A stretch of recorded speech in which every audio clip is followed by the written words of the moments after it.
Hi, and welcome back to another episode of Tuba People TV, where we talk about Arnold Jacobs all of the time. Puddles and I are once again back in the lovely apartment of Charles Shooketh here in downtown Chicago. Thank you, Charlie. Thank you, as always. And Hey, Charlie. we have in another of our continuing series of 2.0 interviews, Jeff Taylor. Hey, Jeff. Hey, Mike. Good to see you, brother. 6 years since 1.0. 6 years since 1.0, and so if you're just new to Tuba People TV, the original format of Tuba People TV interviews back in the 1.0 days of Jeff was I was really time conscious, trying to make things fit in 10 to 15 minute segments, and I found that over time I was leaving a lot of really valuable information about Mr. Jacobs' pedagogy not on the videos, and so I've been going back through some of the earlier interviews and just inviting people if they wanted to say a few more things, if they had other things to add. So what have you been doing since 6 years ago? What's up? Well, reflecting on that first interview, I wanted to make a correction. First of all, in that first interview, I said my first lesson with Jacobs was in October of '74. It was actually 1975. The reason I know that is because 1975, the summer previous, I had spent at Eastern Music Festival, and that summer was the reason for my going to Chicago to study with Jacobs, because I'd had my wisdom teeth out, that story I related, and some of the details of that was that I had my wisdom teeth out on a Friday, and then on Saturday I drove to North Carolina with a buddy and was at the music festival, and hoping I would have a few days to recover because I had 3 impacted wisdom teeth.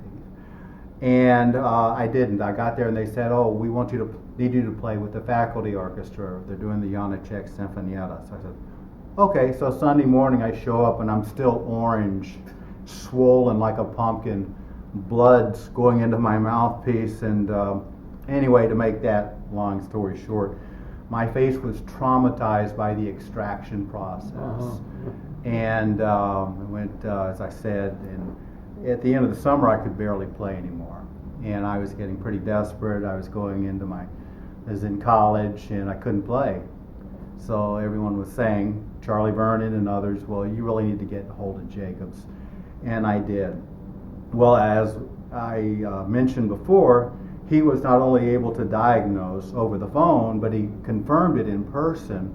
And what I didn't relate before is that the big problem that I had, besides the malocclusion from my mouth being yanked open and held that way, was that all the muscles, the supporting musculature of the jaws, not only had gotten off alignment, but had been really damaged. And he said, your muscles have been in a continual state of contraction.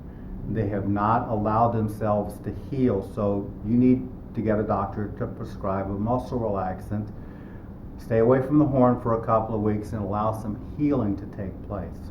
So I did, and the recovery began. It took about a year to actually come back from that, but that's what got me to Chicago and seeing Arnold Jacobs, because he had then, as he did for the rest of his career, have a well-deserved reputation not only for helping players like Vince Pinzarella recover from traumatic injury, but as I learned and as all of these great interviews have shown, not only his knowledge of structure and function, but working into the inner workings of motivation, supported by an absolutely solid system of pedagogy of respiratory function and artistic product. And in fact, that's one of the things that I was thinking about as I was looking back over that first interview. I think we've experienced, those of us who studied with him, that at the time were overwhelmed with so much information. And we understand it at the time, but we don't assimilate it necessarily right away. Some do. I'm from the South, I'm a little bit slower, so it takes a little bit longer. But I so get now so much of what he said because I've had a chance for years to put in practice breathing exercises that he gave me, awareness of where the tongue is, all those physical things, but most importantly, the emotional, intellectual putting together the conceptual of translating the art form, which is conceived in our head, filtered through our heart and out through our vocal cords, our lips, putting that all together. Mm-hmm. I can step by step understand it, process it, and execute it, and wish I was 20 years old again. So the percolation process of time has aided you in the processing of Mr. Jacobs' teaching. Yes, which underlines and underscores what I think the value in all these interviews that they are to pass on the legacy of sound teaching to a whole generation of people who've come up after he died over 21 years ago. Certainly there's the legacy of the recordings, but to be able to hear from people firsthand who studied with him and who had that experience is invaluable. So thank you. This has been an epic and monumental achievement that will have long-lasting impacts, and to this day still does for me. Me too. We thank Mr. Jacobs for his wisdom. Yeah. And so did you find that removing your impacted wisdom teeth reduced or in some way impacted your wisdom? Yes, I think I was dumb and I got dumber. Okay. You know, one of the things with Mr. Jacobs' teaching that is often overlooked, I think in a more general way, is just the amount of attention he put on motivation and what motivates the person, what motivates the artist, what motivates the player, what motivates the musician. What did you experience with that? Well, I think that's a key component, if not the key component to his teaching, because certainly from the physical side of things and through his studies at University of Chicago, he understood the body and its functioning relationship to wind players, singers, etc. But even more important was his study of the person and understanding motivations. And what I came to understand and appreciate was how he would talk so many times, which I mentioned briefly in 1.0, about how you could feel lousy emotionally, just full of stress or a bad experience at home, or be depressed or angry. So when you got out on stage, though, you had to switch it and perform for the audience, and perform because you're a performer. Well, what is it that allows you to make that switch and motivate you with clarity and excitement and joy and all those words that describe the experience of being an artist and making sound and making beautiful sounds? And he was motivating based on his knowledge of you to get you to think that way. When he had trumpet players come in and he'd say, play something for him. He says, now imagine what Bud Herseth would sound like and play it like Bud would play Promenade from Pictures. So he realized that an incredible teaching tool is not only imitation, but motivation, and motivation based on a concept, and a concept that's fueled in a very positive regard. And just thinking of the joy and the happiness that comes from not only the physical sensation of playing, but the joy of playing and the state of mind sets the stage that, based on correct application of physical aspects of playing, breathing, technique, embouchure, all of those aspects, when you have it all driven by a sound concept of a beautiful sound that is a joy to experience and you want to share it with someone, I've told my students, if you enjoy what you're doing, you will sound great. And it is so true that if they're actually in a happy, joyful condition, they will play much more convincingly than if they're either in not even sad or gloomy or angry, but confused state of mind. So if you can just focus that thought on something that's positive, and that you're getting to do, it's not something you have to do, it just changes everything, and that outlook becomes tangible in the way it expresses itself with a beautiful sound, with a beautiful phrase. Yeah, that was Jacob's greatest gift to me. Yeah. I think left uncorrected, our emotions can definitely work their way into the playing. And so if you are feeling upset or mad, or you just don't want to be there, that can easily come through your playing unless you do take an active role in portraying a different emotion through your playing. And then also relating to the positive, he was such a master of really finding what you do well and letting it teach what you do less well. Exactly. And oftentimes his nomenclature was, it's not that it's bad, it's just looks good. Exactly. And going from the positive. Right. So that was a pretty big part, I think, of his approach from a psychologist standpoint to really bring out the best in players. And we always left feeling pretty good after a lesson. Yeah. Yes. You know, it was like, wow, this was pretty amazing what just happened here. Yeah. Yeah. I always left feeling great. Yeah. Yeah. And somewhat poorer, but still feeling great. Yeah. Yes. That's right. Jeff, do you have a recent experience or with playing? I know that we were talking over lunch. You had a particular Farandole moment. Yeah, Bizet's L'Orlésienne in the suite, the fourth movement, Farandole, is out in a few different editions, but there's one, I believe it's the original, that has the solo for the bass trombone, bum bum bum ba-dum ba-dum ba-dum, and it's in a tessitura that's not for bass trombone, and it's got a million high A's. And it's sort of one of the things when you're young and strong, you can play it no problem. Well, I had been many years removed from being on stage, number one, all the time. And number two, with the aging process, am I under attack? Just by Father Time. Okay. I found myself dealing with things that Jake had talked about in our lessons, and one of which was the playing in the high register, and also stage fright.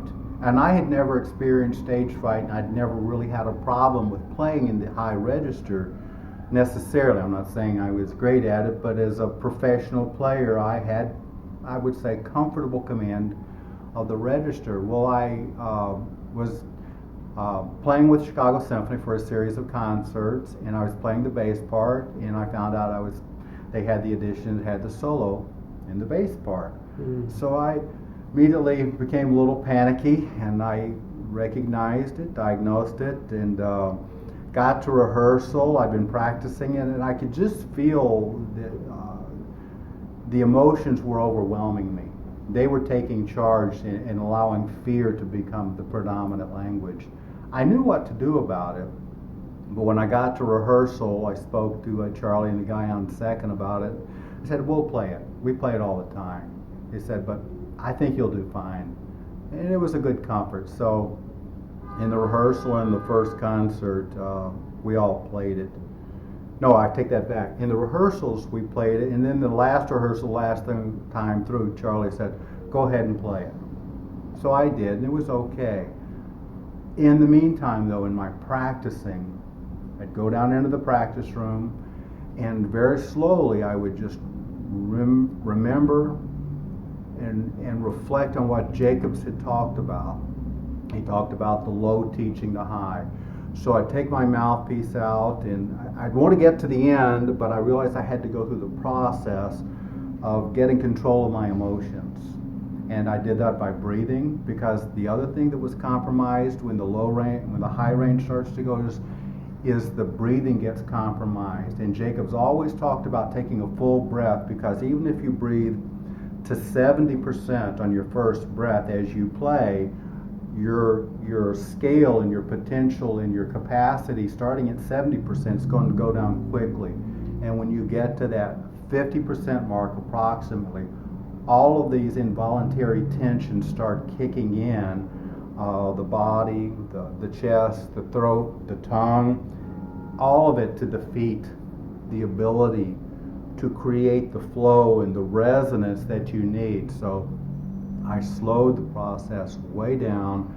I buzzed my mouthpiece intentionally in the very low register melodies so I could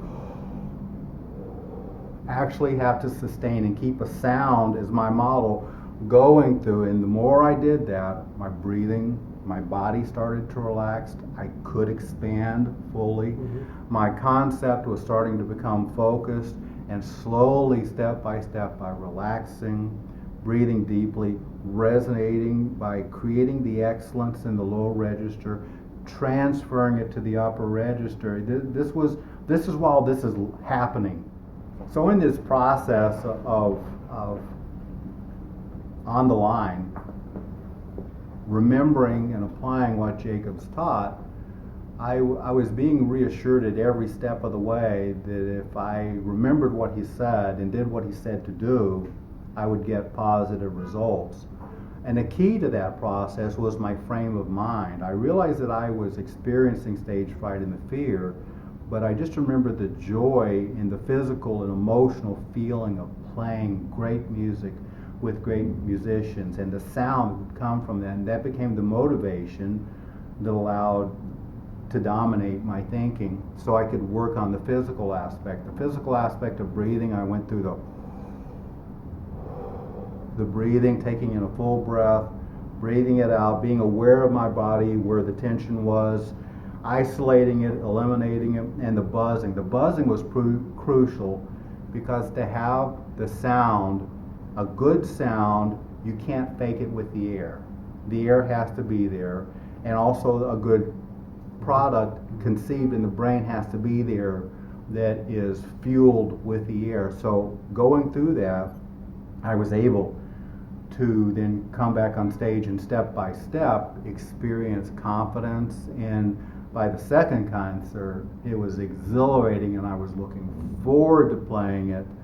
And it was a run of, I don't know, 8 or 9, maybe 10 concerts, and it got to be, it was just like, how great to experience that. Because when you're younger, you don't think too much about stage fright or something, but I still had, and to this day, a reverence for stepping on stage at Orchestra Hall, realizing that Arnold Jacobs sat in that seat, at Kleinhammer, Bud Herseth, Dale Clevenger, all those guys are heroes that set a standard for us in their playing, in their excellence, and their dedication was, and to this day is still inspiring.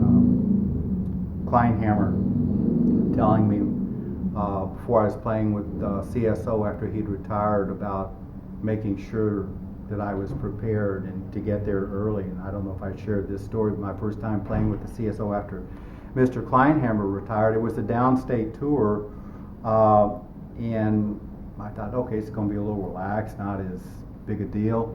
I was going to get there really early, and I knew I was going to be the first one there. So I'm there an hour before the first rehearsal, and as I'm approaching the area to rehearse, I hear a trumpet player. It's Bud Herseth. He'd been there for already half an hour warming up. That's inspiring. Yeah, That's sure. inspiring. Yeah, I think with the aging process, fear is part of the psychological part of aging, and just being fearful of what you used to do comfortably. It's the what if. What if I can't do it, or what if I, 10 years ago I chipped that note. What if that happens again now? And as you get older, those what ifs become magnified, and you just become less. It becomes less comfortable to take chances. And when you're younger, you can't wait to. You want the opportunity, Right. to show what you can do, Right. and Right. Let me at it, that kind of thing. Right. And the psychology over time changes. So when you get into that, because that was a fairly recent, maybe within the last 2 or 3 years. Yep. Right? Mm-hmm. And so I won't say how old you are, but in your early 60s probably is when that happened. I'm in my mid-60s now, and I'm okay saying that. So it's an interesting part that he talked about in terms of the aging process. When I was in my mid-20s, and I pretty well just kind of went in this year, went out that year, and until my mid-40s, and then I had to, I'm experiencing some of this. And so it's interesting that you would bring that up. Yeah. I remember him mentioning that too in my lessons. He said, you really need to establish these habits now, because when you do hit your 40s, and I was thankful, and you keep exercising. I love to bike ride now, and it pays huge benefits, not only for my overall health, which is a blessing, but for playing. You don't gain or lose air. You have what you have in your lungs, but the elasticity and the function of your posture is what you've got to keep an eye on, because they can become obstacles to healthy playing habits as you age. Right. Well, Jeff, it's been really great to catch up with you. And I think when I last saw you in 1.0, 5 or 6 years ago, I gave you some duck nuts. I gave some jam. Yes. Jam. Some yes. duck jam. Yes. Duck jam, that's right. Oh yeah, awesome stuff. Yeah. I have something better. No way. What Yeah. could be better? Even better than a A pen? genuine Tuba People TV glass. And I gave him a Thank pen you. earlier too. So Thank there you. go. I don't know how you're going to get that back on the train, but we'll give you a nice sack or something. Oh, I will do it. Yeah. Treasure this. Thank you. Okay. Thanks. Thanks, Mike. And now back to you.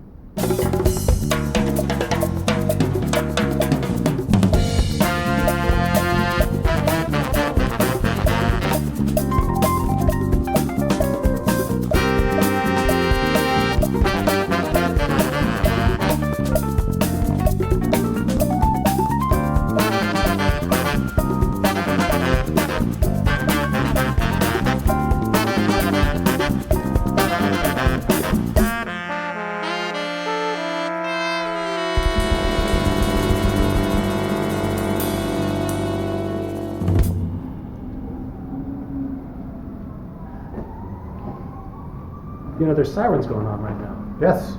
Are they getting closer or not? Doppler. It's hard to Doppler. tell. Okay. All right. Yeah. You know, Puddlesy's pretty sensitive with his ears. Okay. So try to make it comfortable for him.